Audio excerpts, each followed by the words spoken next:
Expository.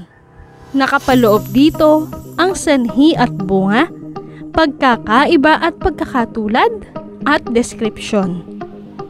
Tekstong expository. Tekstong nagbibigay ng kaalaman at nagbibigay linaw sa mga katanungan tungkol sa isang paksa. Karaniwang makikita ito sa mga sumusunod: artikulo sa pahayagan, edukasyonal na aklat, at instruction manuals. Sanhi at bunga o cause and effect sa Ingles. Ang sanhi ay pinagmulan o dahilan ng isang pangyayari. Ang bunga naman ay ang resulta o epekto ng isang pangyayari. Ayon kay Cabales 2017, ang mga pahayag na nagbibigay ng sanhi at bunga ay isang halimbawa ng diskursong naglalahad. Ipinapakita dito kung ano-ano ang mga dahilan ng isang pangyayari at kung ano-ano rin ang nagiging resulta nito. Narito ang mga salitang nagpapakita ng sanhi at bunga. Sa sanhi, maaari nating gamitin ang laging, kasi, palibhasa, sapagkat o pagkat, dahil, dahil sa o dahilan sa, at kasi, ngunit, at iba pa.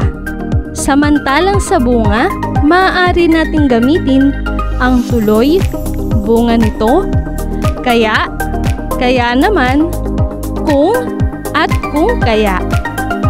Ang mga salitang ito ay makatutulong upang matukoy ang sanhi at bunga ng isang pangungusap.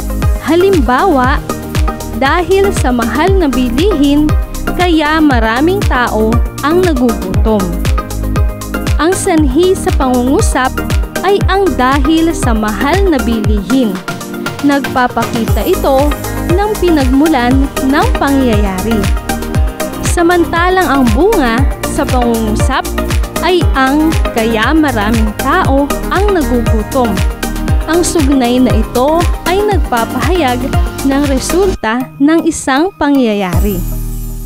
Isa rin sa madaling paraan para matukoy ang sanhi sa pangungusap ay ang pagsagot sa tanong na, bakit?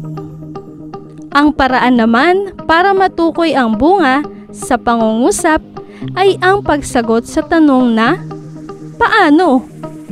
Paghahambing, pagkakaiba at pagkakatulad.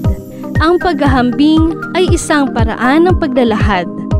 Ito ay nakatutulong sa pagbibigay linaw sa isang paksa sa pamamagitan ng paglalahad ng pagkakaiba at pagkakatulad ng dalawang bagay na pinaghahambing. Pagkakatulad, patas o magkapareho ang katangian ng dalawang pinaghahambing. Pagkakaiba, pinapakita ang hindi pagkakapareho ng dalawang pinaghahambing.